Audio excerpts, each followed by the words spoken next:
Je suis Janie Plessis, je suis journaliste pour RCF, avant d'avoir été journaliste dans la presse écrite. Et je suis présidente de cette association des Amis de la Fondation Sophia Antipolis qui organise cette matinée Esprit Laffitte.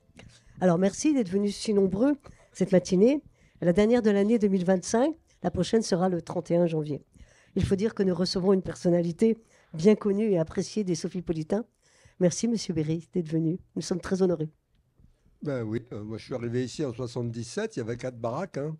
Il y avait 0 embouteillage, j'arrivais de Valbonne voir le showman Penny Blue. C'était super. Mais avant de vous présenter, je voudrais sincèrement remercier d'abord mon équipe, parce qu'ils sont tous partis à 7 h ce matin pour être là à 8 h. Donc, merci à toute mon équipe. Et aussi à celle de la médiathèque et de celle de Valérie Zunino, qui nous reçoit aussi dans des conditions vraiment optimales à tout niveau. Et merci Valérie. Est-ce que vous voulez dire un petit mot? Un petit mot très court, bien sûr, pour vous remercier de la confiance aussi de ce partenariat avec les amis de la Fondation Laffitte. Et merci à Monsieur Berry aussi de sa présence. Un petit mot avant de prendre le temps, justement, puisque c'est la thématique de la matinée, pour vous dire que le 14 octobre prochain, on participe à la semaine de la santé mentale avec les services de la ville de Valbonne, services santé et handicap. Et dans ce cadre, on recevra également une autrice qui s'appelle Annick Takea-Soignon et qui vient de publier plusieurs ouvrages sur les aidants dans les familles, les aidants dans la santé, les hôpitaux, etc. Donc une table ronde intitulée Savoir prendre soin sans s'épuiser. Et on accueillera aussi une jeune association, Andinovia, représentée d'ailleurs par Catherine Marchand, qui est ici présente, que je salue. Donc c'est un projet de création d'un tiers-lieu tout à fait innovant, inclusif pour les enfants porteurs de autisme, notamment, et de handicap. Donc un très très beau projet. Donc le 14 octobre à la médiathèque de Valbonne à 19 h.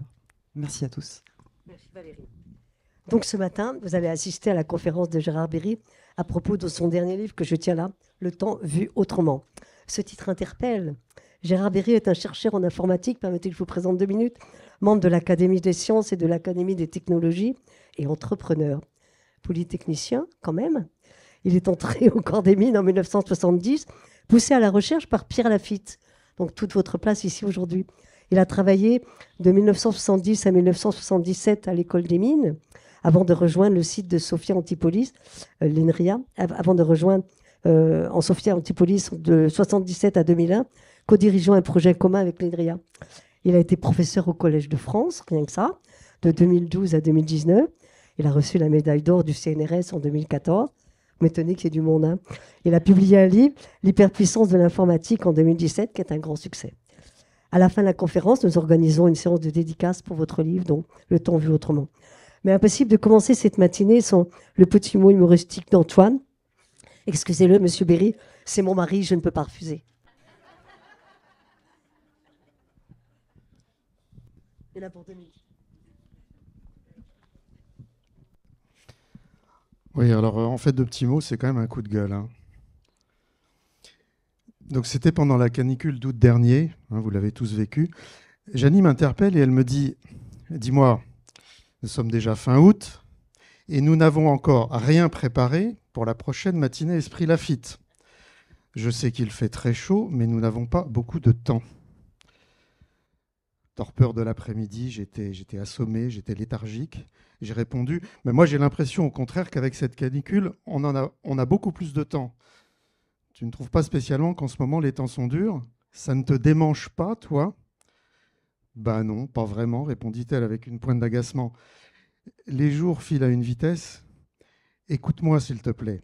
À un moment donné, il y a un temps pour tout et pour tous. Je sais de quoi je parle, nous n'avons pas beaucoup de temps.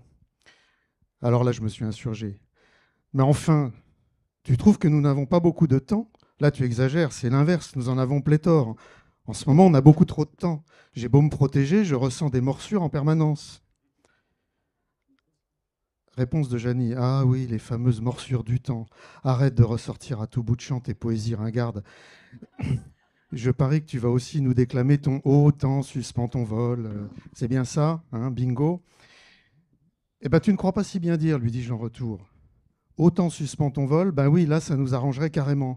Moi, j'en peux plus de me faire bouffer par le temps. Avec ces grosses chaleurs, je passe mon temps à essayer de tuer le temps toutes les 30 secondes. Il y en a tellement, ils tombent comme des mouches.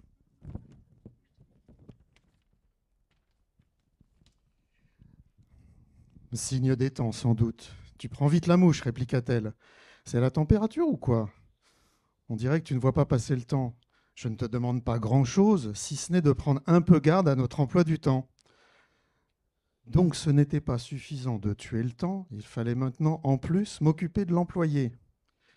J'étais piqué au vif, je commençais à voir les abeilles. En fait, à cause de la canicule, nous étions littéralement envahis, noyés dans les temps. Alors que moi, je voulais simplement profiter des vacances, d'un petit moment hors du temps. Et pourquoi avait-elle à ce point des fourmis dans les jambes? Quelle mouche l'avait piquée? On perdait notre temps en conjecture. Elle continua. On dirait que tu ne vois pas le temps passer. J'en ai un peu assez de te pousser au derrière et de te tirer les vers du nez. Et arrête de monter sur tes grands chevaux. À mon avis, tu fais une petite baisse de tension. Je vais prendre ton pouls. Je rétorquais, mon pouls? La belle affaire. Ça ne t'a pas échappé que je n'ai plus de cheveux. Laisse mon pouls tranquille si tant est qu'il existe. Vraiment, je ne sais pas ce que tu as bouffé. Il y a quelque temps, comme il faisait trop chaud, tu te disais lente. Eh ben moi, je te trouve bien rapide. Et c'est agaçant. Petit temps de silence. Je repris. Au fait, il va parler de quoi, Gérard Berry? Le temps vu autrement, tu ne t'en souviens pas? Pourtant, on y a passé pas mal de temps. Là, je répondis, mais c'est un peu bébête, non? Je ne sais pas comment on peut voir le temps autrement. Ces bestioles sont les mêmes depuis la nuit des temps, et tout le monde connaît leurs nuisances, pas besoin d'en faire un bouquin. Je n'invente rien, les morsures du temps, c'est partout dans la littérature, c'est bien réel, c'est pas des mythes quand même.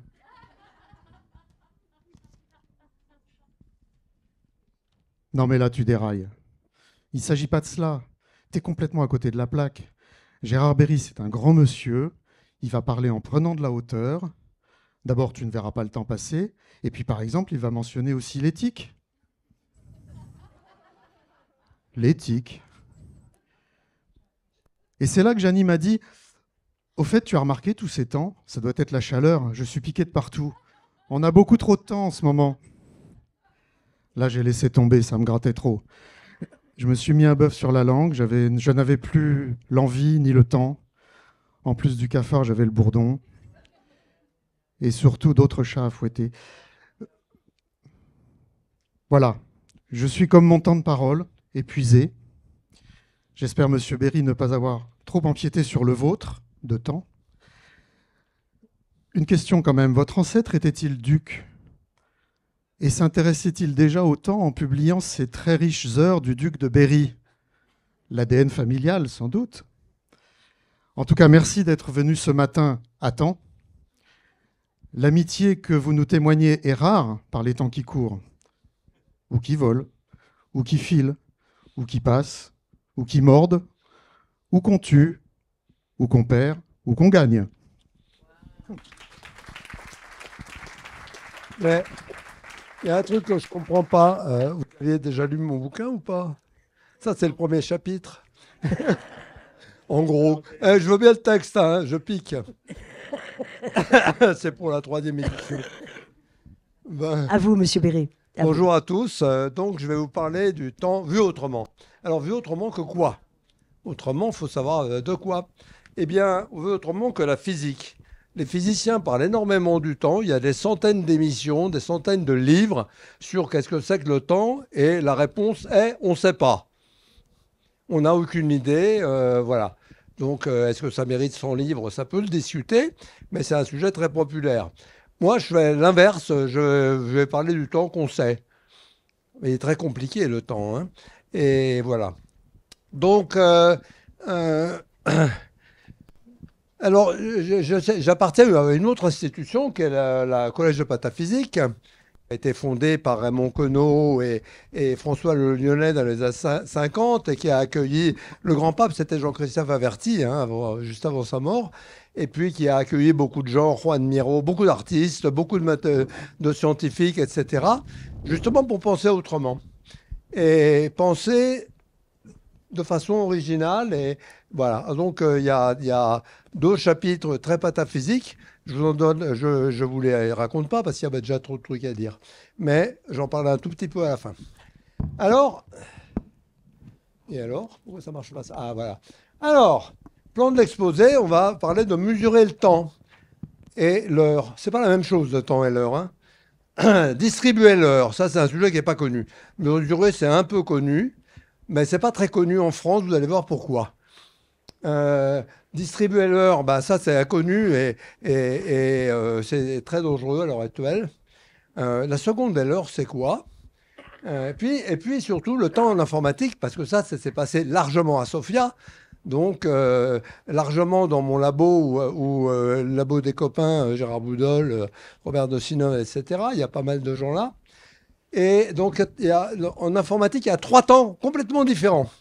Il y a l'informatique de Turing, celle qui fait une chose à la fois. Il n'y a pas de temps. Le temps, c'est juste un impôt qu'on paye pour les calculs. L'informatique asynchrone, le temps est un danger public, vous allez voir ça. Et l'informatique synchrone, qui parle du temps, la seule qui parle du temps. Alors l'informatique synchrone, ça a été entièrement mené à Sofia. Vous allez voir, Grenoble et Rennes aussi, et, juste un peu après, donc, mais indépendamment. Et vous allez voir que les Français ne sont pas au courant, mais c'est un succès assez phénoménal. Alors, pourquoi est-ce qu'on mesurait l'heure? Comment? Ben, d'abord, c'était la religion. La première cause de la mesure de l'heure, c'est la religion. Parce qu'il faut cadencer les prières. Frère Jacques sonnait les matines. Hein. Voilà. Après, pour connaître sa position en bateau. Ça, c'était un problème clé parce que les bateaux, c'est très facile de savoir sa latitude en regardant la hauteur de l'étal polaire. Mais la longitude, c'est très dur parce qu'il faut avoir une montre ultra précise. Et donc, ça, on va voir comment ça s'est passé. Et puis, au 19e siècle, ben, les trains, il faut comprendre que chaque ville avait son temps à elle, et que pour les trains, faire un horaire avec le temps de chaque ville, c'est pas très facile. Et vous allez voir, c'est une histoire extraordinairement drôle et vraiment bizarre. Et puis, au 20e siècle, ben, il y a les montres qui sont arrivées, donc tout le monde avait les mêmes temps. On se donnait des rendez-vous, c'est nouveau. Hein. C'est très récent, les rendez-vous comme ça. Et puis, voilà, et au 20e, c'est partout. Et avec un temps très précis. Pas que pour nous, hein, pour tous les ordinateurs, pour l'informatique répartie, pour les trains, les avions, à peu près toutes les machines dépendent du temps. Donc, c'est un paramètre absolument central de notre activité. Bien, et ça a beaucoup changé. Alors, à l'heure actuelle, c'est dominé par les GNSS, les Global Navigation Satellite Systems. Il y en a 4, hein, GPS américain, Galileo en Europe, Beidou en Chine et GLONASS en Russie, et qui dominent la distribution du temps. C'est ça que vous avez sur vos téléphones en particulier. Et c'est extrêmement fragile, et les gens commencent à le réaliser. Ça fait 7 ou 8 ans qu'on le dit, et personne chez les politiques n'a jamais compris le sujet. Mais ça commence. Hein. On va en reparler. Alors, comment est-ce qu'on mesure le temps? Au début, est-ce qu'on avait besoin de mesurer le temps? Non. C'était quand même une curiosité. On mesurait le temps avec le coucher du soleil, la fin et le lever du soleil, qui ont de très beaux noms, d'ailleurs très pataphysiques, Depotrominet, et avec les poules. Moi, j'ai proposé de mettre un poulailler de référence au Bureau international des poids et mesures, transmis par la webcam au monde entier pour pouvoir se coucher avec la poule dans tous les pays, avec le décalage horaire qu'il fallait. Ça, c'est dans le chapitre 1. Distribuer l'heure, après, on va voir. Mesurer l'heure. Alors, laquelle? Au début, l'heure, on ne savait pas ce que c'était. Si vous regardez le magnifique cadran solaire de Saint-Rémy de Provence, qui a la devise de la Provence, vous avez 6 et 6 là, qui sont horizontaux. Ça veut dire que 6 heures du mat, c'est à peu près le lever du soleil, et ça change tous les jours. C'est comme ça. Et puis là, vous apercevez que les angles ne sont pas les mêmes entre là et là. Il y a beaucoup plus d'heures entre 9 et je ne sais pas ce que c'est ça. Je ne sais pas comment ils comptent. 2 heures de l'après-midi. Oui, pourquoi? C'était les Romains. Ils avaient des heures inégales. Ils avaient des longues très longues les matins d'été, très courtes les matins d'hiver, et puis des heures égales, plus ou moins, entre deux. Il faut choisir quelque chose, quoi. Les cadences solaires, ça peut être ultra précis. Bon, en voilà un qui est absolument exceptionnel, où je suis allé 2 fois, c'est à Jaipur, en Inde, dans le Rajasthan, où il y avait un sultan, pas un sultan, un maharaja, qui était passionné d'astronomie. Tout l'observatoire est prodigieux. Et ça, c'est le gnomon du cadran solaire. 27 mètres de haut, vous voyez, ça, c'est les deux petits personnages, c'est moi et Florence. On est pour donner l'échelle. 27 mètres de haut, qui projette sur une abaque qui est là, qui est réalisée avec une finesse absolue. Et c'est un cadran solaire qui est précis à entre 1 et 2 secondes. On ne peut pas faire mieux à cause du diamètre du Soleil. Mais c'est jamais la même seconde. Et le sultan distribuait l'heure dans son sultanat par chevaux. Voilà. Alors, il y avait un autre moyen, c'est la clepsydre, qui est peut-être encore plus ancienne. Bon, on ne sait pas, ça date du fond des temps, de la nuit des temps. Et la clepsydre, eh ben, c'est de l'eau qui coule, donc ça, c'est régulier. Mais à Ctésibios, cette clepsydre absolument fantastique, qui était permanente, avait tout un mécanisme qui faisait tourner ça pour montrer les heures irrégulières. Donc, à partir d'un système régulier, on fabriquait un système irrégulier. C'est quand même assez fendant aujourd'hui de voir ça. Voilà. Donc, cette clepsydre était très astucieuse. Parce qu'une clepsydre, c'est un inconvénient. C'est un réservoir qui se vide, mais s'il y a moins d'eau, eh ben, ça coule moins vite. Donc là, c'est le premier système régulé en automatique. Il n'y a pas besoin de beaucoup de théorie. Il y a un réservoir qui alimente trop ce truc-là, puis il y a un trop-plein. Donc le réservoir B est toujours plein. Mais les clepsydres, c'était déjà... Par exemple, les Égyptiens avaient des clepsydres avec la force déjà optimale, qui était une quadrique assez compliquée pour que le débit soit toujours le même. Ils avaient trouvé ça au pif, mais ils avaient un bon pif. Voilà, le grand changement, c'est le temps devient discret. Et ça ne changera plus. Le temps, c'est plus des trucs qui coulent ou le soleil qui bouge, c'est des tics et des tacs. En anglais, on dit tic-tic, c'est moins bien. En français, on dit tic-tac. Donc, la première horloge, c'est ça, c'est l'horloge à folio. C'est ça le folio, donc le régulateur. Et puis, il y a cette machine merveilleuse qui s'appelle un échappement. Et qui tourne dans les deux sens d'ailleurs, parce qu'on peut remonter le poids quand il est en bas. Et c'est pour ça que vous remontez toujours vos montres. Il n'y a rien à remonter dans une montre, mais le mot est resté. Les mots, ça vit longtemps. Donc ça s'est perfectionné doucement. C'était très imprécis, mais ça permettait de faire sonner les cloches. Il n'y avait pas de cadran parce que les gens ne savaient pas lire. Donc il y a des cadrans, des fois, il y en a plusieurs dans le bouquin, vous verrez. Et voilà. Et puis il y a Huygens. Galilée avait déjà une idée du balancier. Il avait fait des croquis, mais il n'y avait pas le mécanisme ni rien. Et c'est Huygens qui a inventé le balancier, le ressort spiral, et qui a essayé le premier de résoudre le problème le plus difficile de tous les temps. Le premier problème scientifique pendant 150 ans, savoir quelle heure il est. Pour les bateaux. Parce que les bateaux prenaient des chemins de latitude. Ils étaient à latitude constante. Donc les pirates, ils les attendaient tranquilles. Et donc il fallait faire autrement. Alors, il y avait deux méthodes.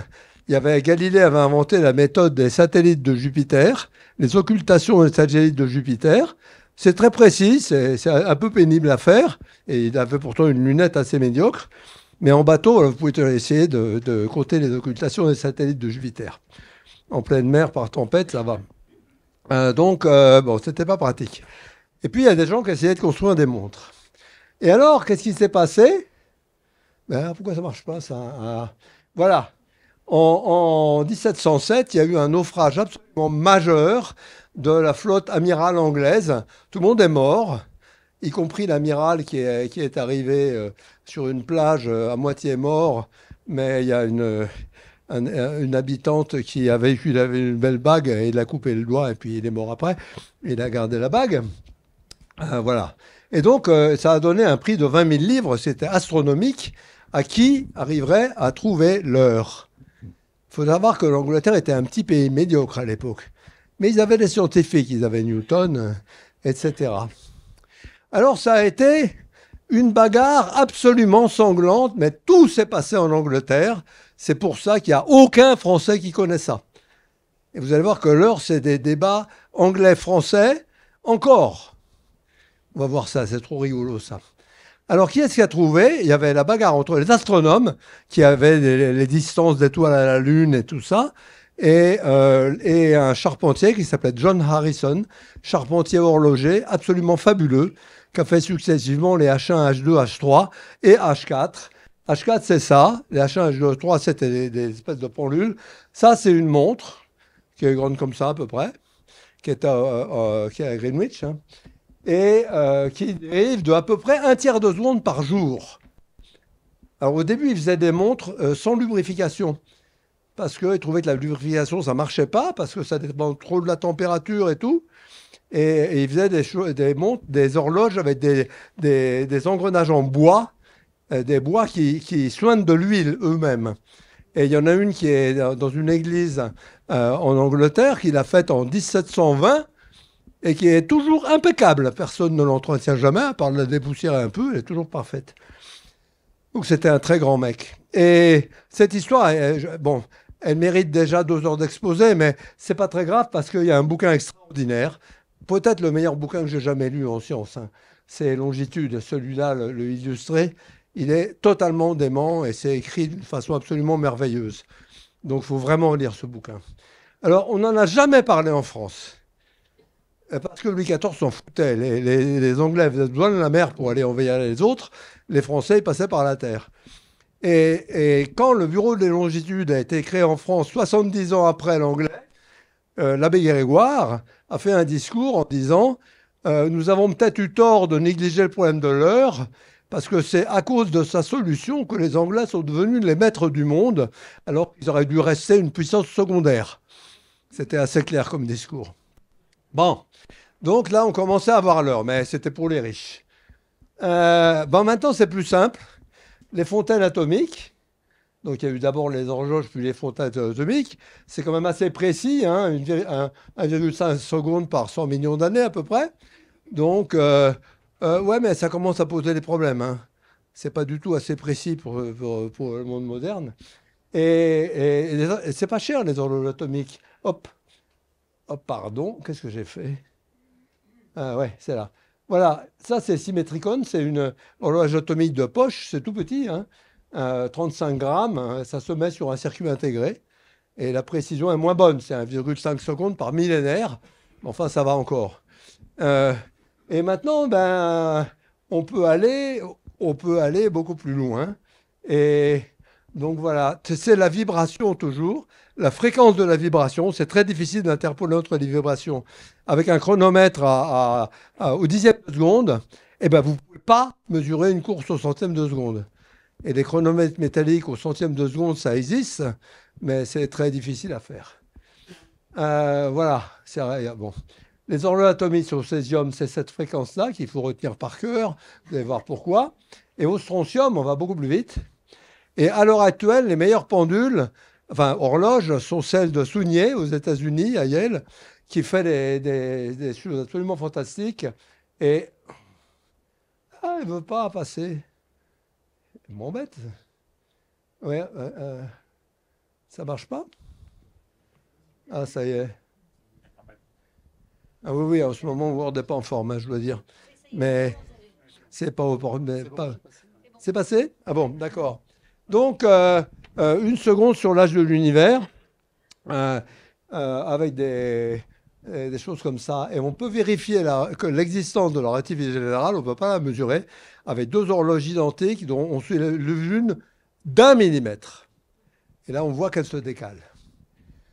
Bon, alors, il faut passer, hein, ça ne marche pas. J'aurais dû mettre mon ordi, je savais. Alors, le problème n'est plus dans les sautes de temps. Plus du tout là. Alors, mais d'accord, mais comment est-ce qu'on distribue le temps? Eh bien, on va voir. Avant, c'était simple, c'était à courte portée. On distribuait le temps avec des cadrans solaires, des clepsydres, des trucs comme ça. Il faut aller les voir. Après, on avait les cloches ou les muezzins. Ça porte plus loin, mais enfin, c'est pas terrible. Après, on avait les pendules dans les églises ou dans les maisons. Il y avait les églises, ça se voyait quand même de haut. Bon. Alors, après, ça a été perfectionné. Par exemple, en 1786, il y avait un canon qui sonnait midi pétant. Ça se dit toujours, hein.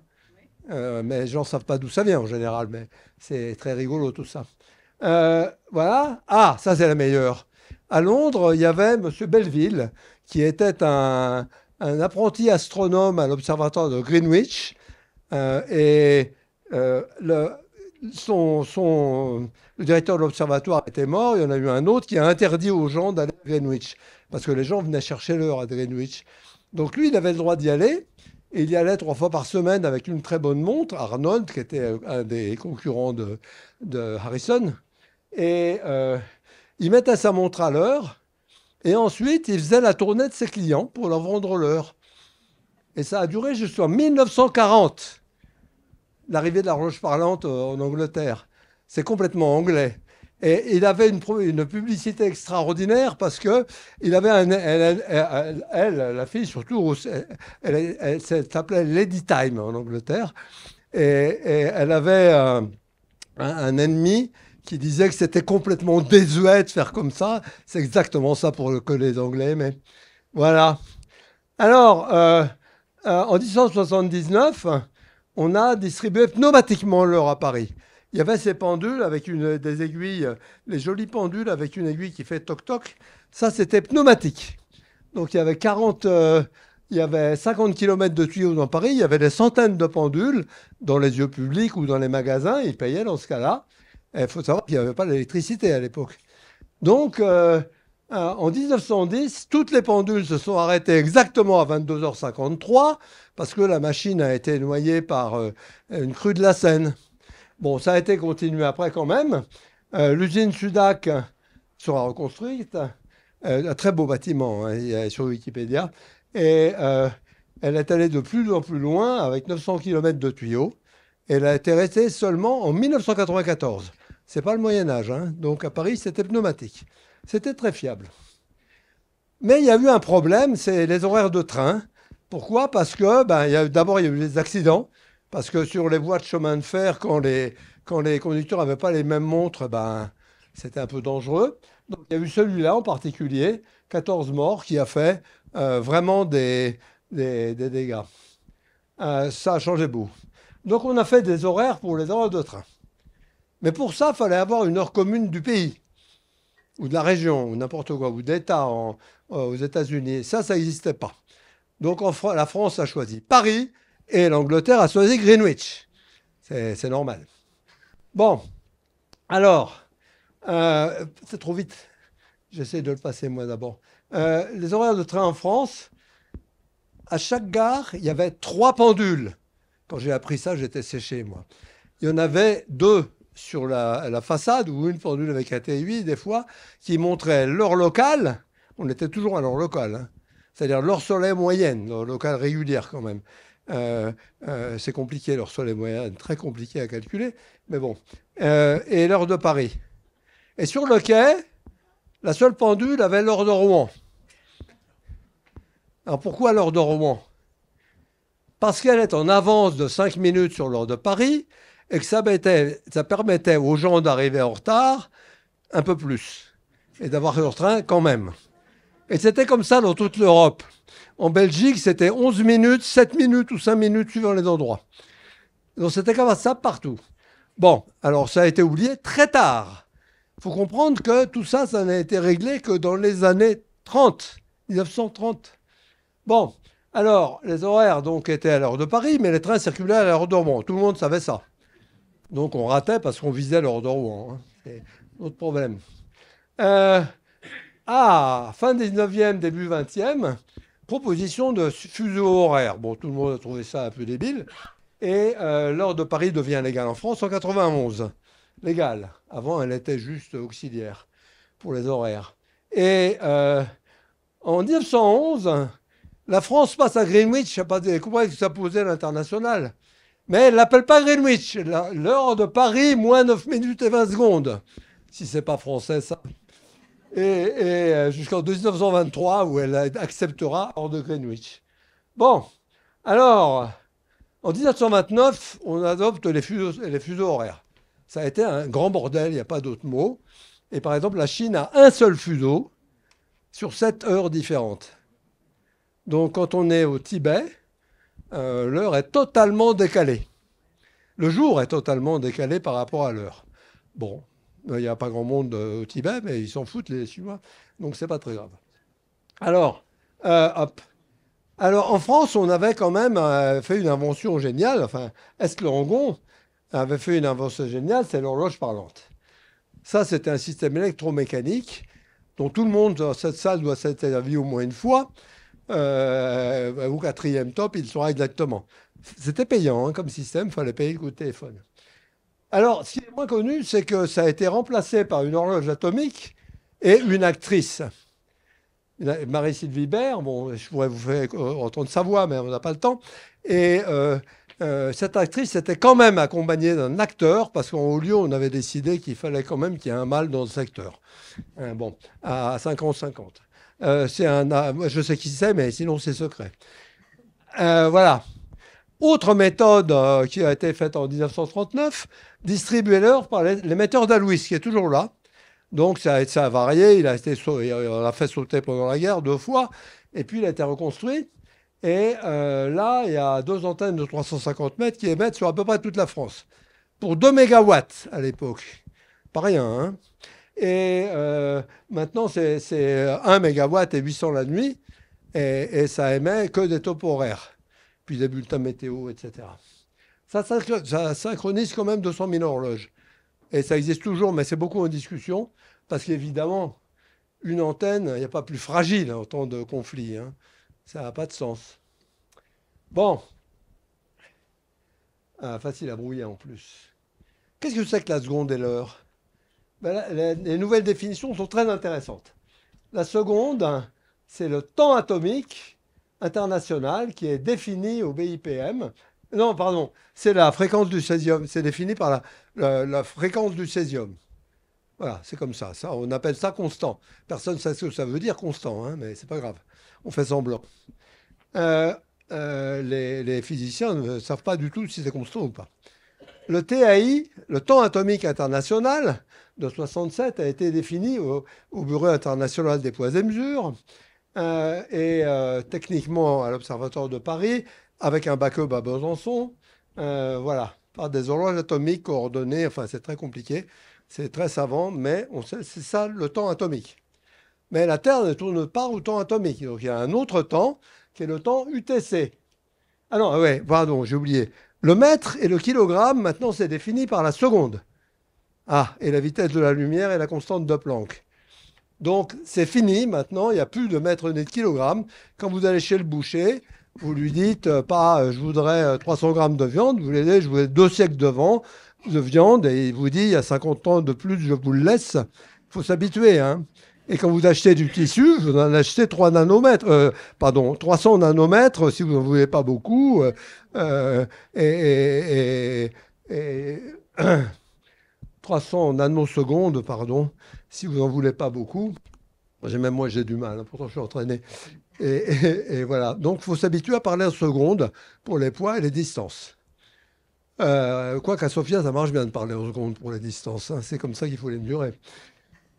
Alors, UTC, c'est le temps universel coordonné qui remplace GMT. Alors, il est construit à partir de TAI, pas à partir du Soleil, mais on observe le Soleil pour rajouter une seconde ou enlever une seconde, ce qui est un bordel total. Ça arrive tous les 4-5 ans, il y a des commissions qui se réunissent pendant des heures et des heures et des heures pour savoir s'il faut le faire ou pas, parce qu'il ne faut pas que ce soit décalé de TAI plus n secondes, plus de 0,9. Sinon, ça fout le bordel quelque part, je ne sais pas où. Et voilà. Alors, on se demande si ça va changer ou pas, si on va arrêter ce système. Donc, c'est pas fini, hein. Et pourquoi ça s'appelle UTC? Eh bien, ça, c'est... Bah, marche pas le truc, voilà. UTC, oui, il y a les heures légales, bien sûr. Ça, les heures légales, c'est une saga totalement incompréhensible dans tous les pays. J'ai une belle anecdote sur les heures légales. Et la France voulait TUC, temps universel coordonné. Les gens voulaient CUT. Et ils n'ont jamais réussi à s'entendre. Alors ça s'appelle UTC, qui ne veut rien dire dans aucune des 2 langues. Et ça c'est très récent, il faut savoir. Donc on en est toujours là. Bon, parlons du temps en informatique maintenant.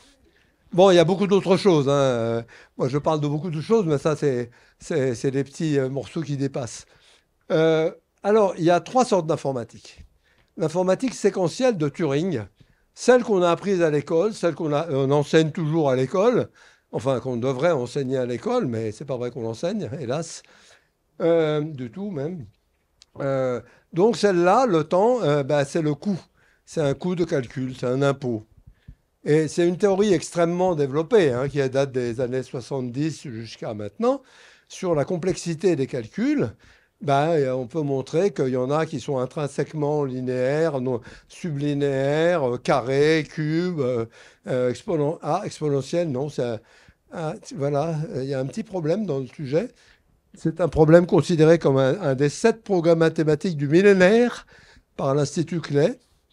Il y a tout un tas de problèmes, le voyageur de commerce, le calcul booléen, tout ça, des problèmes fondamentaux utilisés partout, dont on ne sait pas s'ils sont exponentiels ou polynomiaux. C'est-à-dire on ne sait pas s'ils sont faisables ou pas. En pratique, c'est ça. Exponentiel, c'est pas faisable, dès que c'est un peu gros. Polynomial, voilà. Par exemple, alors ça, on ne sait même pas si c'est NP complet, mais ça s'appelle NP complet. Non polynomial complet. Pourquoi il s'appelle complet? Parce qu'en résoudre un résoudrait tous les autres. Ils sont tous équivalents. Et par exemple, prendre une formule booléenne, A et B ou C et non A et B ou non C, un truc comme ça, et savoir si elle peut être vraie, eh bien, c'est un des très grands mystères des mathématiques. $1 million si vous le résolvez, hein. Donc ça vaut le coup. Mais la réponse, on ne sait pas. Mais on sait faire des trucs qui marchent, on ne sait pas pourquoi ils marchent. Hein, c'est les gens de l'intelligence artificielle, mais pas du tout les mêmes que ceux dont on parle, qu'on fait des trucs très bien. Par exemple, si vous jouez au Sudoku, la réponse, vous faites retour chariot, la réponse est là. Hein. Sudoku, c'est complètement trivial comme jeu. C'est une équation booléenne à 25 000 caractères à peu près. Et puis, ça se résout, pof, comme ça. Mais on ne sait pas quand c'est vrai ou pas. Voilà, donc j'en parlerai pas parce que le temps est vraiment accessoire. Alors ensuite, il y a l'informatique parallèle asynchrone. Donc voilà, ça c'est un coût à minorer, quoi. Et il y a quand même des choses qu'on ne sait pas. Par exemple, les systèmes de chiffrement actuels, on ne sait pas leur complexité. On suppose qu'ils sont durs à déchiffrer, mais on ne sait pas. Tous les systèmes de chiffrement. On peut faire des systèmes de chiffrement dont on sait que, mais dans ce cas-là, on ne peut pas s'en servir parce qu'ils sont trop chers. Bon. Alors, l'informatique parallèle asynchrone, le temps n'est jamais mentionné, mais il est là. Il est là pour de mauvaises choses. Hein? Alors, allons-y. Le deadlock, première chose. Donc là, voilà, Lise et Laure, deux jumelles monozygotes de ma famille. Il y en a une, elles veulent dessiner toutes les deux. Il y en a une qui tient la règle, l'autre qui tient le crayon. Et elles attendent que l'autre lui donne le sien. Évidemment, on peut attendre pour toujours. Alors ça, tous les gens qui ont fait de l'informatique se sont fait mordre, distribuer, se sont fait mordre par ça. Il n'y a absolument aucun danger de trouver quelqu'un qui ne s'est pas fait mordre. Si quelqu'un ne s'est pas fait mordre, c'est qu'il n'a jamais fait l'informatique. C'est simple. Alors, exemple absolument merveilleux, Pathfinder, le robot martien qui a atterri sur Mars en 97, il y avait la tâche météorologique et la tâche de communication avec la Terre, deadlock. La machine, paf, après l'atterrissage, elle ne s'était jamais éteinte dans tout le vol, après l'atterrissage, elle redémarre, bloquée. Alors les ingénieurs, pour avoir l'info de Mars, c'est pratique, on envoie un message, la réponse revient un quart d'heure après. Hein. Oui, c'est pas rapide la lumière, hein, contrairement à ce qu'on pense. Et voilà. Et ils ont trouvé au dernier moment, je dirais pour Pathfinder, c'était 1 bit qui avait été mis à 0 au lieu de 1 dans le système d'exploitation. Pour ceux qui connaissent, c'est le bit qui définit si on utilise ou pas les héritages de priorité. Et ça faisait qu'il y avait une situation, ou POC, avec 1 bit. Donc, vous voyez, l'information, ça mord. L'informatique, ça mord. Il faut le savoir. Il y a beaucoup de gens qui ne le savent pas. Mais 1 bit, ça suffit à casser un système à je ne sais pas combien, de centaines de millions de dollars. Bon. Ça, c'est un bug facile. Hein. Mais à détecter, ce n'est pas si facile où il est. Mais ça, c'est beaucoup plus dur. C'est ce qu'on appelle starvation, la famine. Ça, c'est Manon maintenant qui vient d'arriver, mais elle est trop petite. Donc Lise et Laure sont tombés d'accord pour échanger le crayon et la règle. et Manon, elle n'arrive pas à l'attraper. Donc, elle ne travaille pas. Ça, c'est plus dur à voir parce que la machine travaille. Et il y a un truc qui ne marche pas pour toujours. Mais comment on sait que c'est pour toujours? On ne sait pas. Dans ces systèmes-là, comme il n'y a pas de temps, elle peut un jour démarrer. On ne sait pas. Ah, très dur à analyser ça. C'est facile à faire et très dur à analyser. Et un deuxième cas très intéressant, c'est le robot martien d'après, Pathfinder. Quand il a atterri, il a commencé à calculer et puis il y a une opération qui s'est arrêtée. Mais il continue à marcher, mais il y a une opération qui s'est arrêtée. Bon, ils ont regardé. Et là, vraiment, tous les ingénieurs avaient abandonné. Ils disaient, ben, il est foutu le robot. Et il y en a un autre qui allait lancé après. Et il y a un type qui s'est accroché, qui a trouvé, pas loin de la fin de l'extinction des batteries, il a besoin de l'ordinateur pour recharger ses batteries, et pas loin de la fin des batteries, il a trouvé que c'était un bug dans une routine de traitement de la mémoire flash, une vieille routine Microsoft qu'ils avaient gardée parce qu'on ne se débarrasse jamais du vieux software qui marche. Hein, voilà. Donc ça peut coûter très cher. Mais bon, c'est commun. Hein, mais c'est quand même deux exemples qu'on raconte assez facilement, je trouve. Et c'est sympa. Alors, nous, on a travaillé. Il y a eu pas mal d'algébristes, de mathématiciens qui ont travaillé sur ce sujet. Comment modéliser ça? En particulier Robin Miller, qui était un très bon copain, qui était prix Turing à Édimbourg, qui avait fait des calculs merveilleux, CCS, sur lesquels mes copains du labo ont beaucoup travaillé. CCS, etc., le pi-calcul. Mais c'est des jolis calculs, mais c'est savant. Pour expliquer ça à quelqu'un, c'est pas facile. Mais c'est bien. Hein. Alors nous, on a avec Gérard Boudol, qui n'est pas là, qui était aussi à Sofia, on a eu l'idée de... Oh, putain. Ce qu'on peut faire, c'est débrancher ça et le rebrancher peut-être. Ça marche en général avec les PC. Voilà. Ouais, c'est comme ça. Parce que là, ça va bouger un peu. Donc, voilà. Voilà. C'est le calcul des nombres premiers. Eratosthène, il dit, vous partez de 2, vous barrez jusqu'à l'infini, après vous revenez. Essayez de barrer jusqu'à l'infini, ça ne marche pas. Donc Eratosthène, c'est compliqué, ça marche que pour une table de nombres. Et puis vous barrez à partir de 3, etc. Donc là, c'est très simple, vous dites tout nombre a le droit de manger ses multiples. C'est la seule loi. P, virgule, Kp donne P. OK, donc voilà. Pas comme Eratosthène, 28 peut se faire attaquer par 7 et 4 en même temps, sauf que le pauvre 4, il va être attaqué par 2, par derrière. Et on peut maintenant rajouter pour ajouter des 9, des 7. On peut en mettre autant qu'on veut. Et il y a un truc très simple, c'est les survivants, c'est les nombres premiers. On ne sait pas quand ils sont survivants, mais c'est les nombres premiers. Bon, on a trouvé l'idée très jolie. C'est une idée de Gamma, le langage de Banach et le Métayer à Rennes. Et donc, on a fait the Chemical Abstract Machine. Alors, c'est beaucoup plus perfectionné parce que chez nous, un poisson, c'est lui-même une machine faite de cellules qui peuvent communiquer entre elles et à travers le poisson. Et les cellules, c'est déjà elles-mêmes des machines. Donc, tout ça, c'est récursif. Mais notre papier est très bébête si on le lit. Et on montre que c'est la même chose que les calculs sophistiqués qui avaient été faits par Meitner, par exemple. Et le papier a été refusé par les deux référés.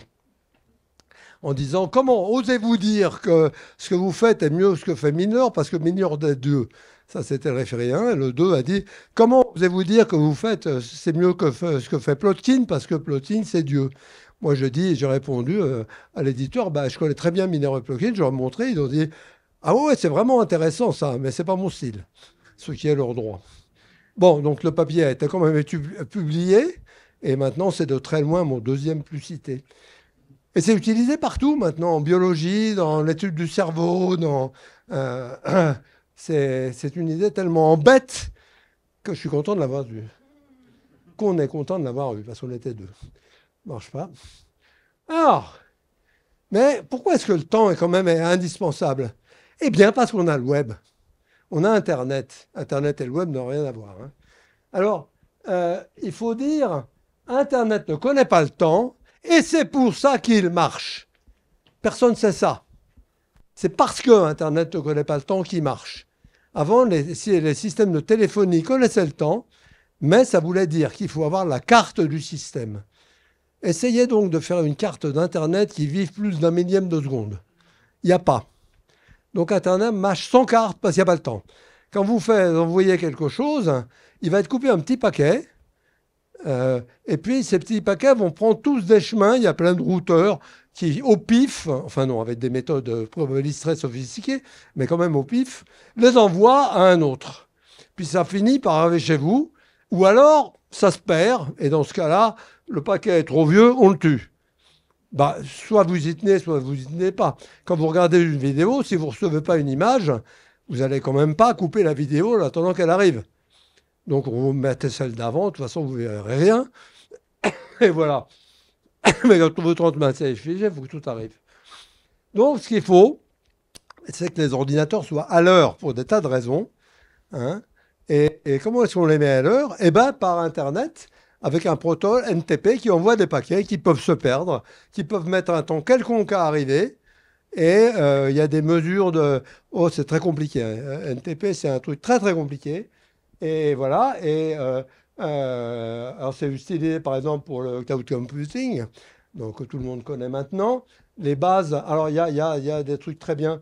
Par exemple, le Spanner, c'est une base de données dans laquelle on rentre des données qui sont timées, avec un intervalle de confiance. Et cet intervalle de confiance peut s'amplifier quand on transmet, etc. Et ça, c'est un très gros succès de Google, très dur à faire. Il y a très peu de gens qui savent faire ça.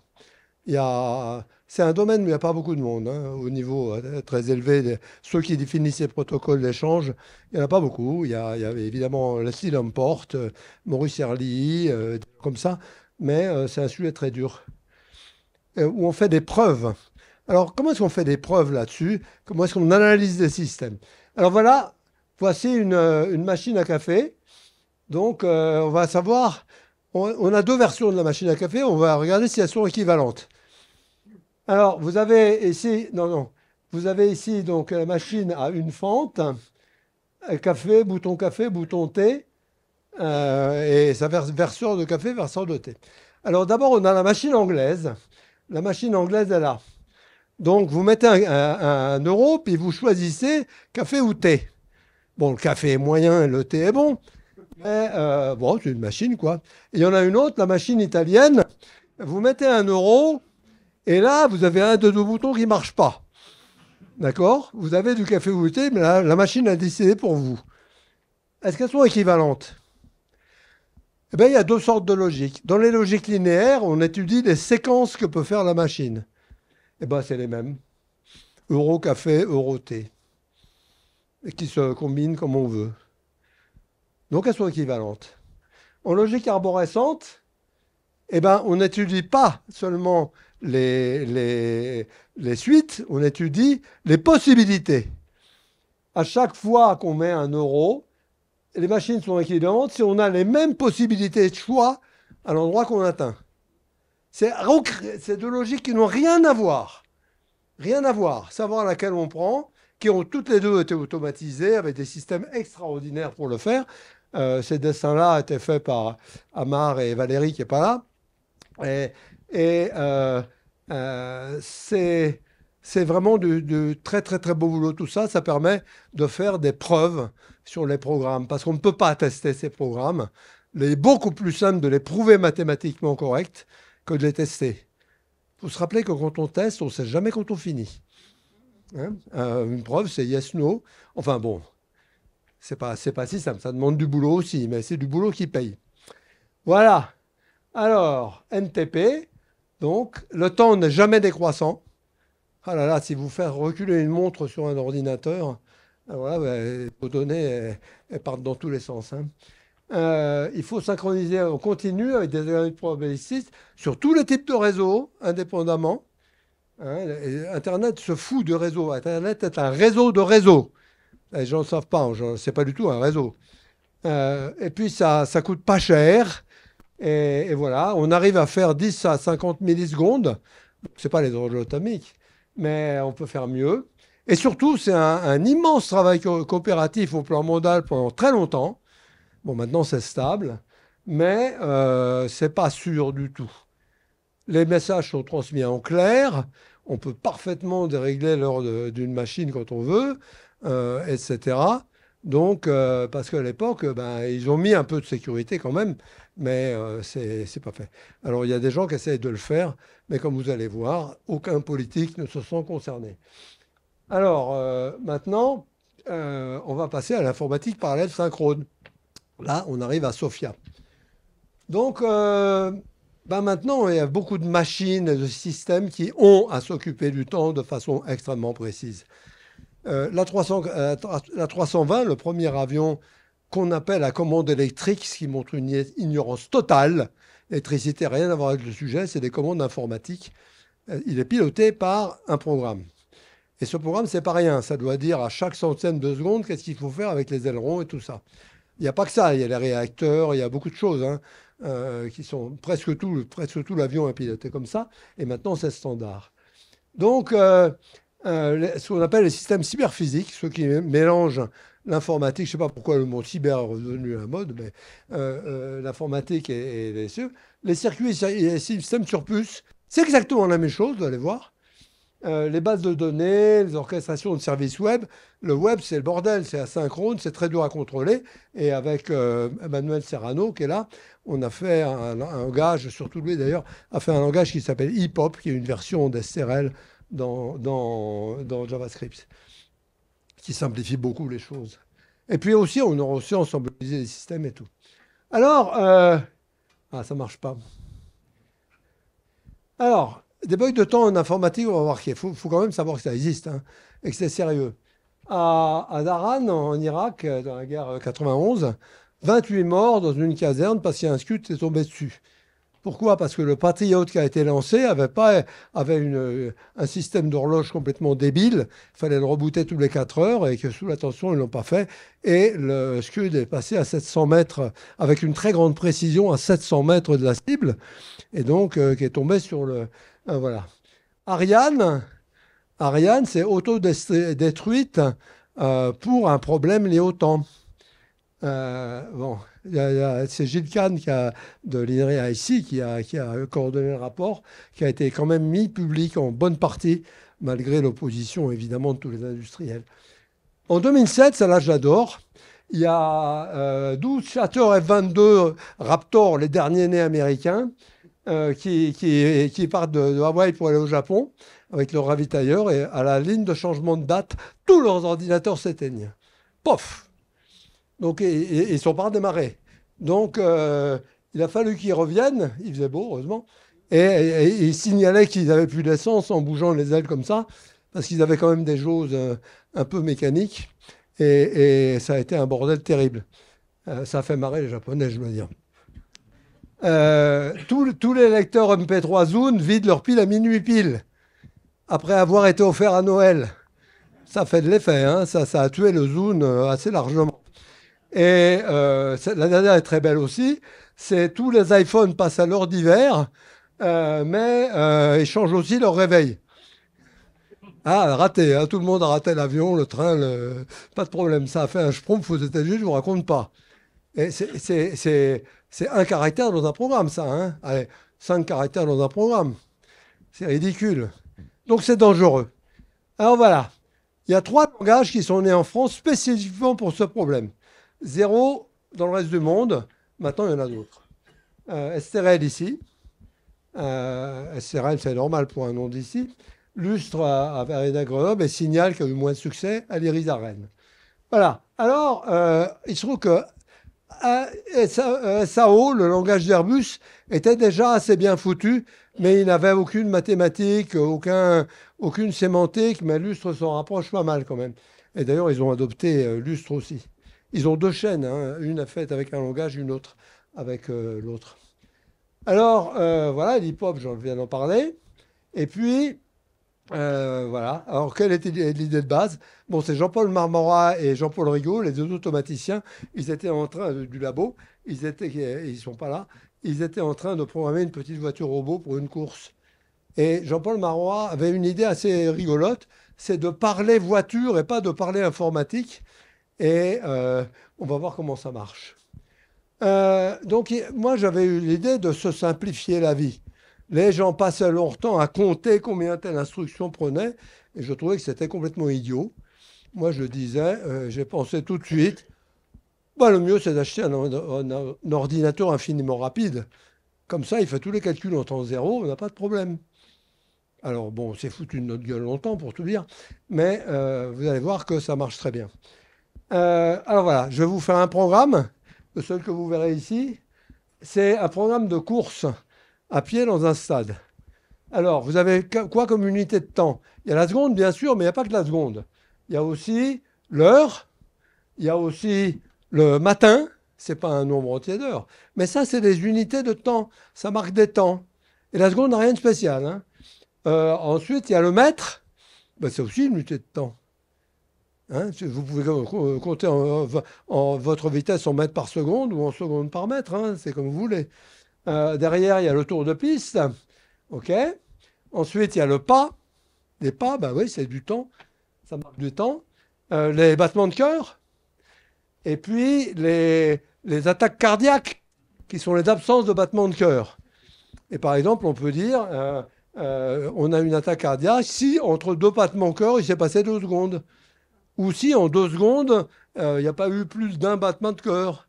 Les deux sont valables. Donc on mélange les temps comme on veut. Alors, on écrit le programme suivant, à faire tous les matins. Même pour vous. Hein. Alors, déjà, non, c'est trop rapide. Je préfère le passer comme ça, moi, parce que je le connais par cœur, celui-là. D'abord, on commence à aller doucement. Voilà. Ensuite, c'est là qu'on passe, hein, c'est pareil. Ouais. Ensuite, bon, on arrête ça au bout de 100 mètres. La clé des SRL, c'est arrêter de faire quelque chose. C'est pas commencer de faire quelque chose qui est connu dans tous les autres langages, c'est arrêter. Donc on arrête au bout de 100 mètres. Après, voilà, pendant 15 secondes, c'est-à-dire on arrête au bout de 15 secondes, à chaque pas, sauter et souffler.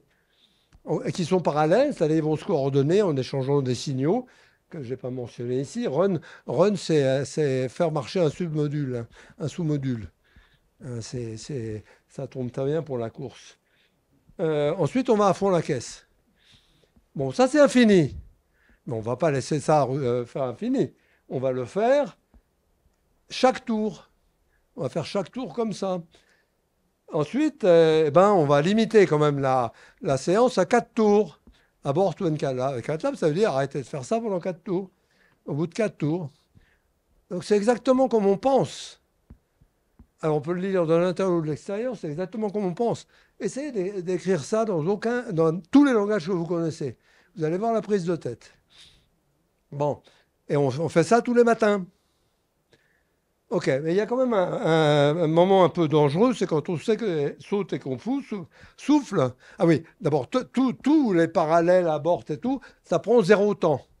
Ça, c'est interne à l'ordinateur, donc ça va infiniment vite.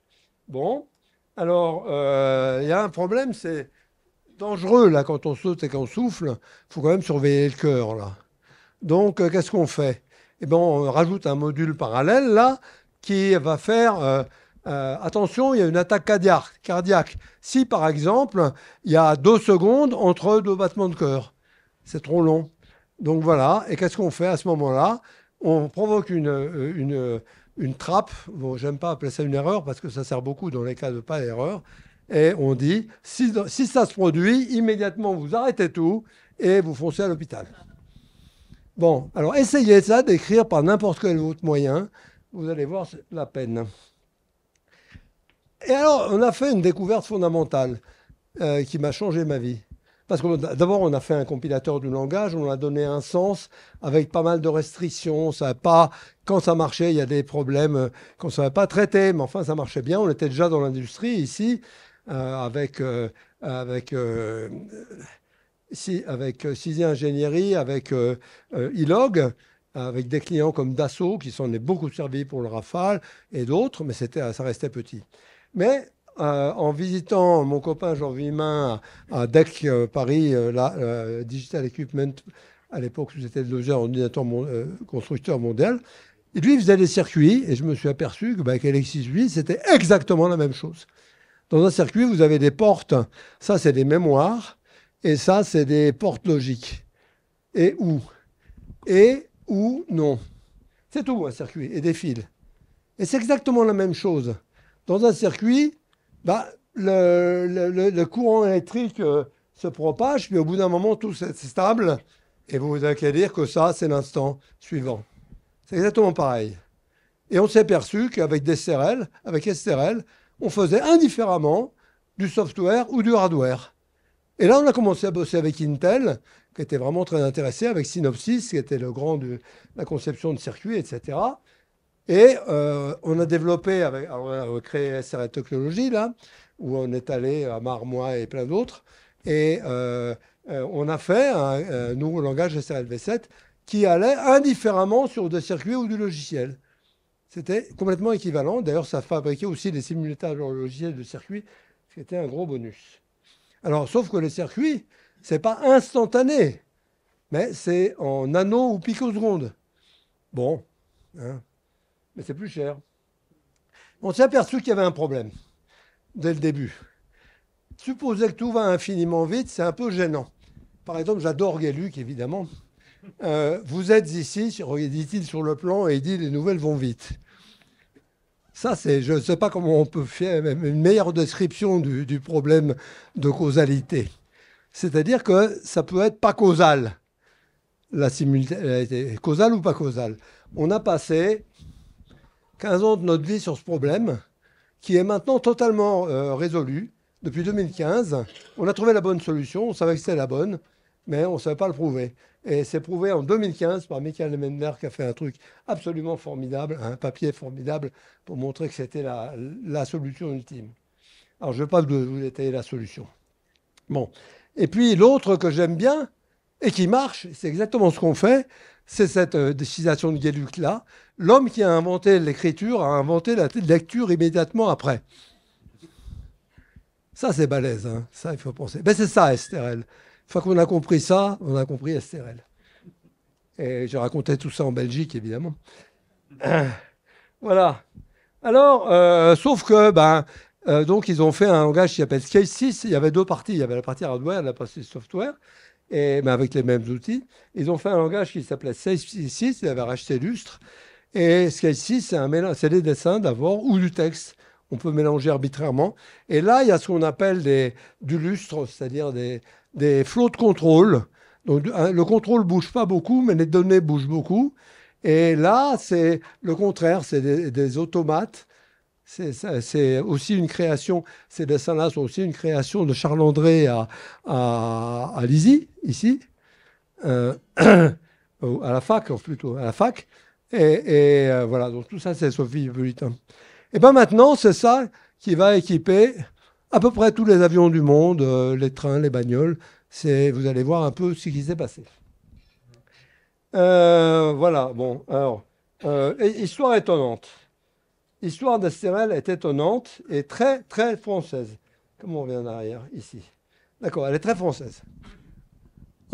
C'est né en 82-85, tout ça. Le premier papier de 82. En 90, on commençait à industrialiser.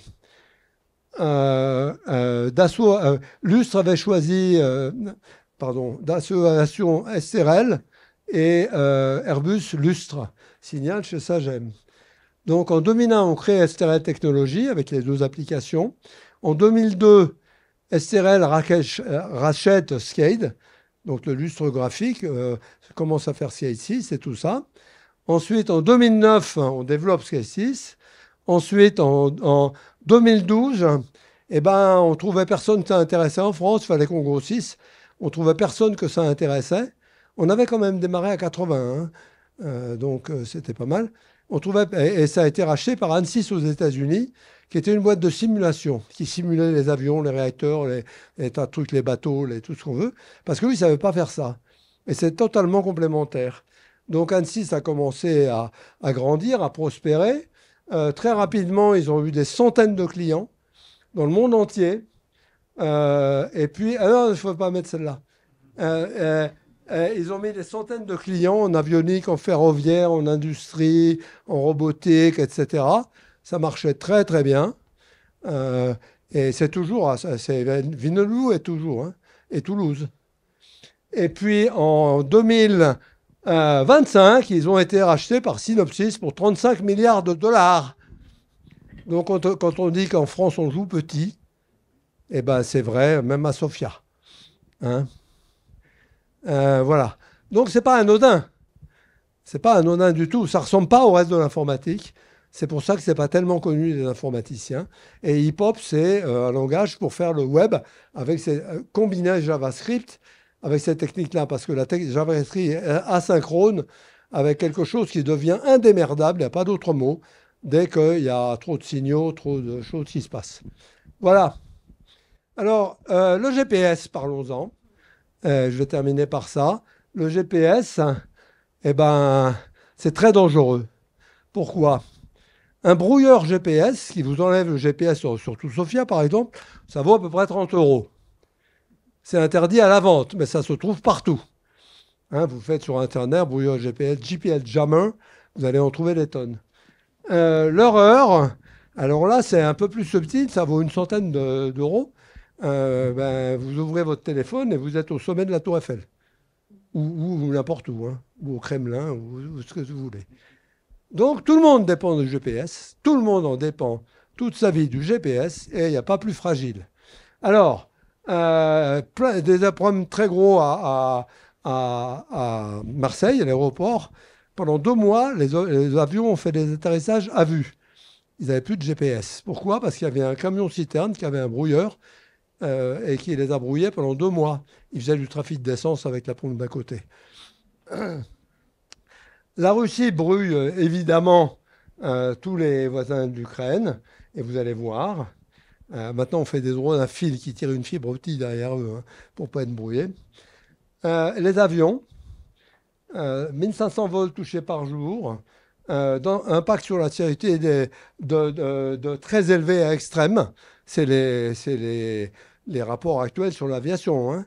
Et ça impacte même Paris-New York, ça. Parce que toute l'Europe de l'Est, c'est la galère. On va voir pourquoi. Voilà, ça c'est la carte des brouillages. C'est la carte des brouillages en 10-2025. Ça signifie rouge, ça signifie que c'est brouillé plus de 10% du temps. C'est sur un site qui s'appelle gpljam.org, tous les jours, remis à jour. Si on regarde en ce moment, par exemple, vous voyez que c'est encore plus gros. Et si on met les pays, vous voyez, c'est toute la frontière Pologne, la Pologne, GPS a pu, hein, etc. Et tout le monde s'en fout. Hein. Alors c'est même mieux que ça. J'étais dans une école à la Mure, dans les Alpes, là. Il s'appelle Sur le temps, sur la distribution précise du temps. On a écrit un article dans les Échos, il y a 3-4 ans, expliquant tout ça. 0 lecteur, 0 retour, rien. Hein, maintenant, ça commence à se savoir. C'est un article écrit avec un général et Christophe Salomon, le grand créateur des horloges atomiques. Et voilà, c'est complètement ignoré. Les gens qui sont censés être au courant ne coopèrent pas. Il n'y a absolument aucun moyen d'en discuter qui est mis en place. Hein, les politiques, ils ont fait les NAS, c'est autre chose. Hein. Il y a des projets très élaborés en France, en particulier Gorgie Timing, qui était une boîte qui est formidable, qui faisait des horloges incroyables. Et elle a été mise en faillite par la BPI, qui a refusé de renouveler un contrat. Ils faisaient un très gros projet européen. Et 1 mois après, j'ai vu le directeur de la GPI, de la BPI, montrer à la télé ce qu'on sait faire en France. Regardez une horloge de Gorgie Timing qui venait de mettre en faillite. Ça indique quand même qu'il y a une non-compréhension massive. Voilà. Alors, les USA sont complètement soudés au GPS. En France, on a quand même Galileo. On a d'autres projets. Et en Corée du Sud, en Arabie Saoudite et en Chine, ils font pas pareil. Ils font des grands réseaux de fibres avec des stations radio locales. C'est pas brouillable globalement. Hein, c'est autre chose. Voilà un problème complètement inconnu de toute la population, y compris les politiques, qui est absolument majeur. La Russie est en train elle est très au courant de ce problème et elle est en train de l'organiser sévère. Et vous allez voir ça arriver, il n'y a pas de problème. Pourquoi? Le GPS, c'est un signal extrêmement faible, juste au-dessus du bruit, c'est très facile à brouiller. Et en plus, tout est en clair, il y a aucune... on ne sait même pas si les informations viennent vraiment d'un satellite. Bon. Donc, il faut s'en occuper. Voilà. Bon, c'est bon. Non, ça, je l'ai mis. Alors, pour conclure, voilà mes deux pendules préférées, trouvées dans les brocantes par un copain. Celle-là est magnifique. Pendule à une seule aiguille qui vient de la semaine. Ça, je ne savais pas que ça existait. Et celle-là est très étonnante. C'est une pendule qui tourne à l'envers, qui est parfaitement normale. Mais alors, si vous arrivez à la lire, vous me prévenez. Moi, ça fait longtemps que j'essaye. Hein. et voilà. Ah oui, en conclusion, Pierre Desproges, tout chercheur plongé dans la science subit une poussée de bas en haut susceptible de remonter le moral. Il faut quand même se rappeler de ça en permanence. Et puis, Edgar Faure, l'immobilisme avance vers nous à Branca et nous ne savons pas comment l'arrêter. Ça, c'est une merveille. Voilà. Alors, je ne sais pas s'il reste un peu de temps, parce que je peux vous montrer ce que je n'ai pas dit, en vitesse ou on pose des questions d'abord, comme vous voulez. Il est 10h10. Il vous faut combien de temps pour... Oh, c'est pas long. Alors, allons-y. Je vous donne juste un petit goût de ce qu'il y a dans le bouquin. Premièrement, la perception du temps. Ça, c'est très étonnant. Hein, d'abord, est-ce que vous avez vu le temps passer vite, là? Ouais. Bon, le temps passe vite, le temps passe doucement. Ça dépend des moments et tout. Donc, on n'a aucune perception du temps. Sauf un cas, la musique. Paf, on est vraiment très bon à faire des rythmes réguliers et des écarts de rythme comme dans le jazz qui mettent justement de la tension et tout ça. Hein, et le jazz et le classique, c'est pas du tout pareil. Et le balinais et l'indien, c'est pas du tout pareil. Mais c'est toujours pop, pop, pop, pop. On ne sait pas ce qui dans le cerveau fait ça. Et ça, c'est vraiment un truc. La langue française du temps, bon, on a eu une démo tout à l'heure. Hein, c'est... oui, mais là, je vais vous montrer quelques-unes quand même. Les ondes. Alors, il y a 100 pages sur les ondes. Hein. Personne ne sait ce qu'est une onde. Il y en a partout, hein, partout. On n'a plus que des ondes, nous. Hein. Internet, c'est des ondes. La radio, c'est des ondes. La lumière, c'est des ondes. Bon, alors je vous pose une question. Et vous répondez chacun par un geste. Vous avez de la houle sur la mer, il n'y a pas de vent. Vous avez de la houle. Vous posez un bouchon sur l'eau. Il fait quoi? Alors, je vois que des fausses réponses. Je ne vois que des fausses réponses, mais j'en vois pas beaucoup encore. Hein? Alors, deux réponses. J'ai vu deux réponses nettes. Une, il fait ça, et une, il fait ça. Si ça, c'était vrai, on aurait vraiment beaucoup de bouchons sur la côte. Hein. Non, les deux réponses sont complètement fausses. Il y en a une troisième, c'est ça. C'est totalement faux. Il tourne sur place. Et une onde, toutes les ondes, d'abord, moi je réponds très bien, si le bouchon faisait ça, vous ne pourriez pas m'entendre. Parce que moi je vous parle, j'envoie une onde, et bien si qui font ça, elle ne va pas faire grand-chose sur votre tympan. Hein. Donc vous ne pouvez pas entendre. Non, il fait ça. Eh oui, une onde, c'est un cercle autour d'un point fixe. C'est la définition d'une onde. Quand même, c'est extraordinaire que la population française n'ait jamais entendu parler de ça. Surtout que le grand savant de ça, c'est Fourier, qui a fait... Tout le monde connaît la transformation et Fourier sans savoir, il a entendu parler, mais c'est pas ce que c'est.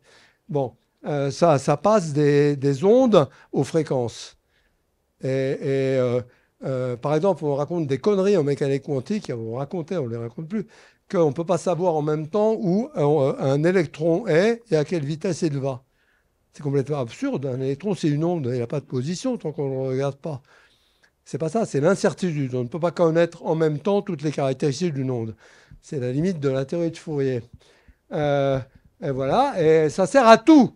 Ça sert à tout, la musique, etc. Et puis voilà, la pataphysique du temps. Donc là, il y a deux chapitres contrastés.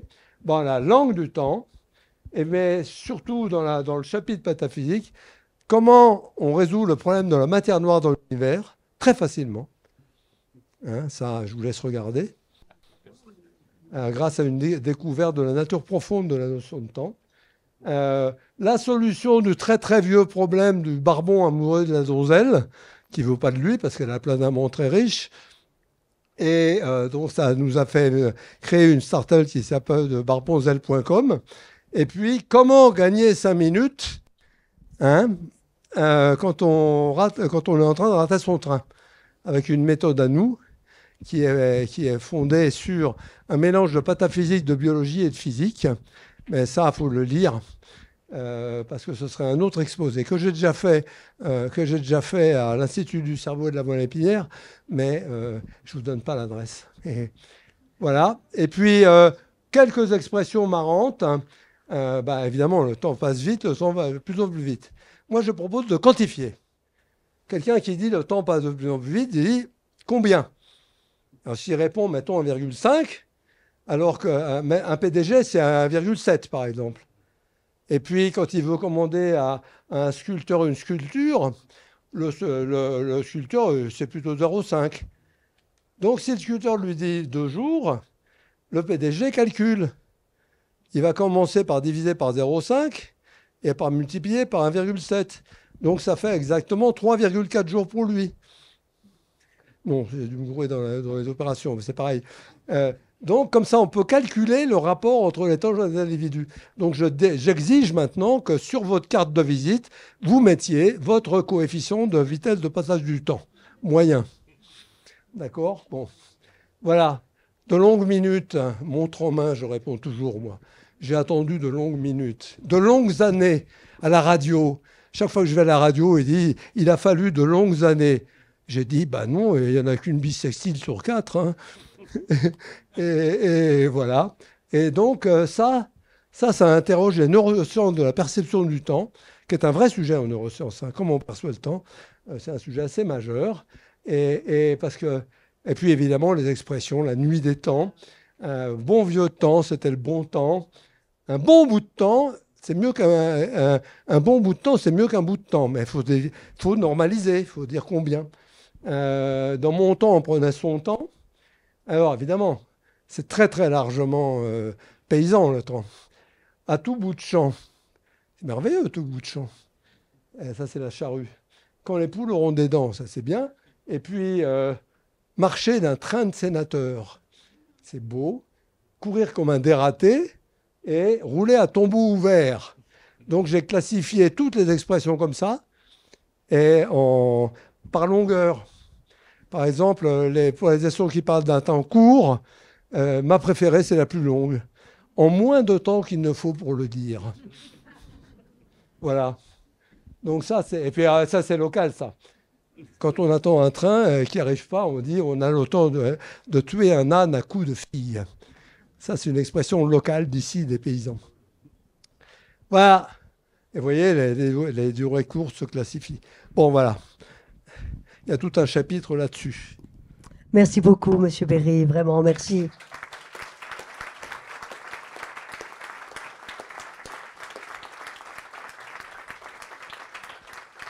Merci pour cette conférence. On a eu beaucoup d'informations. On a presque l'impression d'être moins bête, un peu plus intelligent grâce à vous. C'est une impression, hein. Oh, ça peut être vrai aussi. Hein. Est-ce qu'il y en a qui peut poser quelques questions à M. Berry?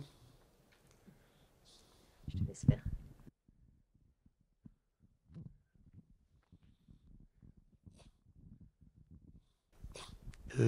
C'était un sujet de recherche il y a quelques années dans un labo que j'ai connu. Est-ce que le temps passé a les mêmes propriétés que le temps présent? Alors, non. D'abord parce que le présent n'existe jamais. Le temps présent est immédiatement passé. Donc, le temps présent, c'est une formule littéraire. On ne sait pas ce que c'est. On ne peut jamais être dans le temps présent. On peut être dans un intervalle de temps qu'on définit mollement. Ça dépend des moments. Hein. Dans le temps présent, ça peut vouloir dire une semaine, un jour, 3 ans. Ça dépend de quoi on parle. Donc, est-ce que la logique est la même? Non. Parce que la seule chose sur laquelle tout le monde est d'accord, jusqu'à preuve du contraire, c'est qu'on ne peut pas aller dans le passé. Alors, on peut aller voir le passé. Mais on ne peut pas le changer. Moi, j'ai une autre start-up qui s'appelle Lapsago. Non, ce n'est pas Lapsago, c'est une start-up en construction qui fait des voyages dans le temps. D'ailleurs, je peux vous emmener une semaine où vous voulez, hein, logé, nourri, branché, mais personne ne vous verra, vous verrez tout. Vous allez où? Donc le temps passé, d'abord, il faut en savoir. Le temps passé au néolithique, on ne sait pas ce que c'est trop. Le temps passé documenté, ça va, à condition que les documentations ne soient pas déconnantes. Et le temps présent, ben, il n'est plus là. Et le temps de l'avenir, eh ben, heureusement, on ne le sait pas. Sinon, ça serait peut-être déprimant. Donc, non, je ne sais pas ce qu'on peut dire sur le sujet. Vraiment.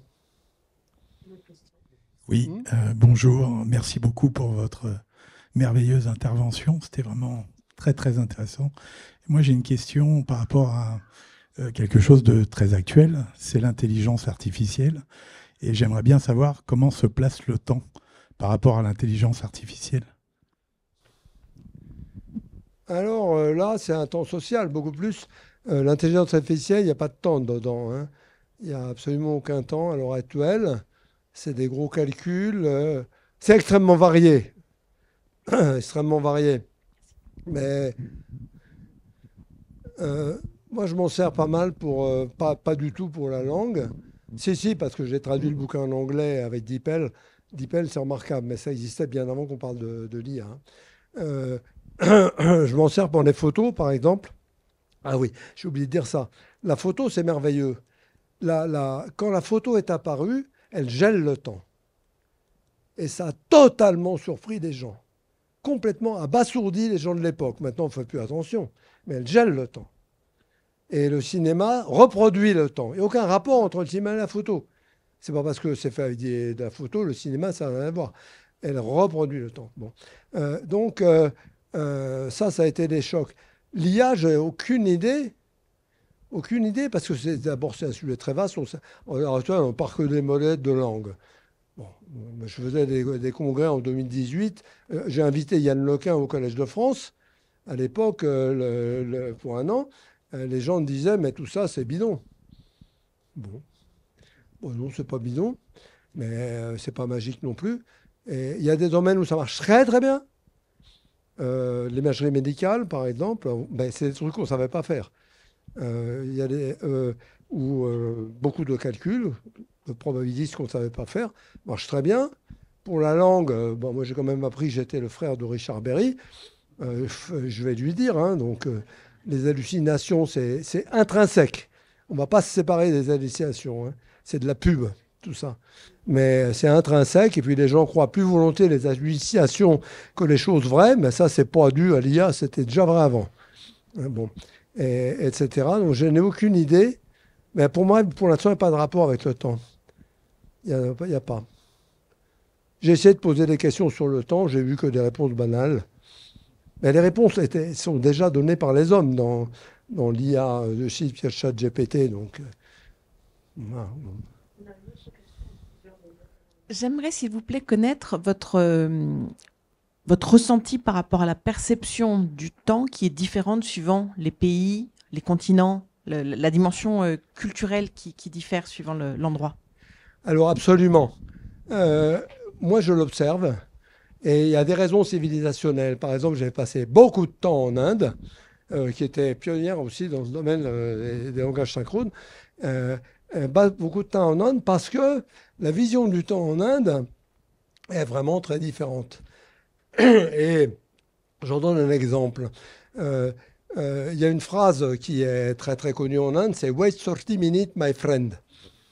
D'accord?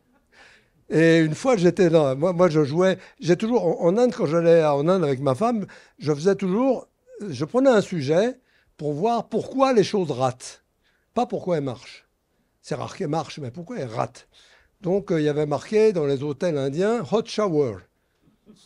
Bon, je sais bien qu'il n'y a pas de chauffe-eau, donc il n'y a pas de hot shower. C'est juste un panneau pas cher. Et je demandais à chaque fois pourquoi il n'y avait pas de hot shower. Alors quand je tournais le bouton, soit il n'y avait rien qui coulait, soit c'était de l'eau froide. Bon. Et au dernier hôtel, un hôtel tout neuf en marbre et tout, on était premiers avec ma femme, et il y avait un garçon. J'arrive dans la chambre, j'ouvre, no hot shower, my friend. Il me dit, wait 30 minutes, my friend. Bon, une demi-heure après, je rappelle. Il dit, wait 30 minutes, my friend. Une demi-heure après, je le rappelle, wait 30 minutes, my friend. La quatrième fois, je le rappelle, et je lui dis, you know, my friend, you told me, wait 30 minutes, my friend. Doesn't work. No, don't tell me that. Now, find something else to tell. Et le gamin était très triste, il a réfléchi, et tout d'un coup, il était beau comme un astre. Il a ouvert un sourire fantastique, et il m'a dit, wait 35 minutes, my friend. Ça, c'est la perception du temps en Inde. Pour la plupart des mots, des gens, demain et hier, c'est le même mot. Merci. Merci beaucoup Gérard, et c'est avec une petite émotion que j'ai suivi ton exposé, puisque ça m'a rappelé beaucoup de souvenirs. Avec Gérard, effectivement, on a travaillé beaucoup ensemble au labo, à Estérel.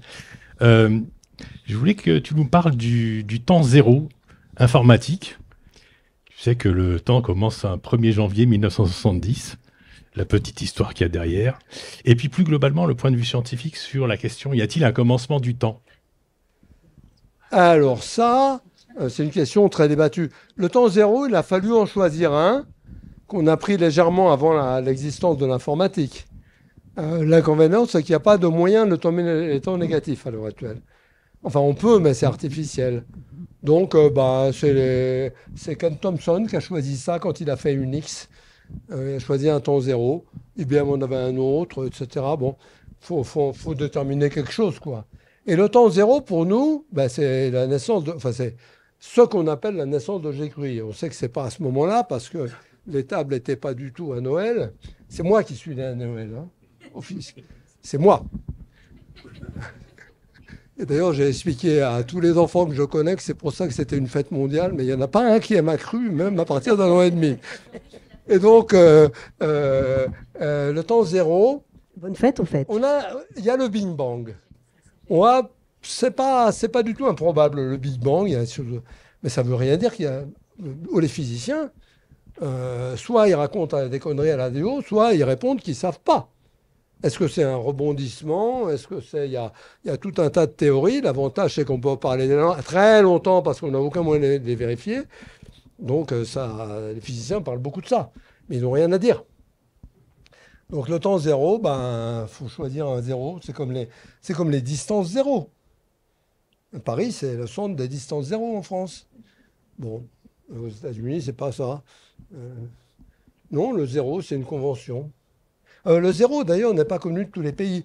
Les Coréens, ça c'est merveilleux, les Coréens du Sud, ils naissent tous à 1 an, probablement parce que leur civilisation ne connaissait pas le zéro.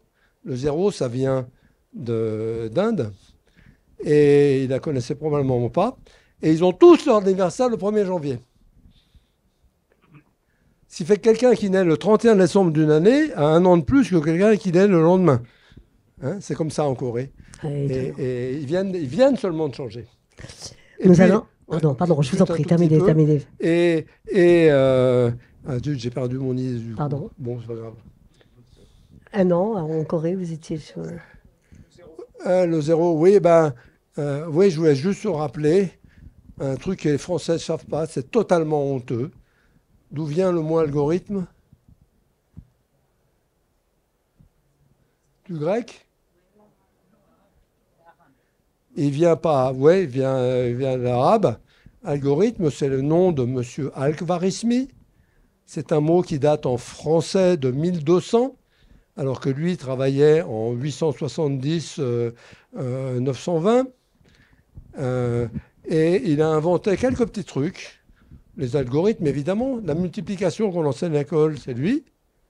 La racine de B2 moins 4AC pour l'équation de seconde, c'est lui. Et l'algèbre, c'est lui. C'est un nom de ces traités, Al-Jabr. Et voilà, et on réussit à ne jamais parler de ça. En France, on parle du passé français, éventuellement allemand, pas du passé anglais, encore moins du passé arabe. Et ça, il faut quand même réfléchir. Encore mille merci, Monsieur Berry. Je ne vais pas vous dire que nous sommes pris par le temps.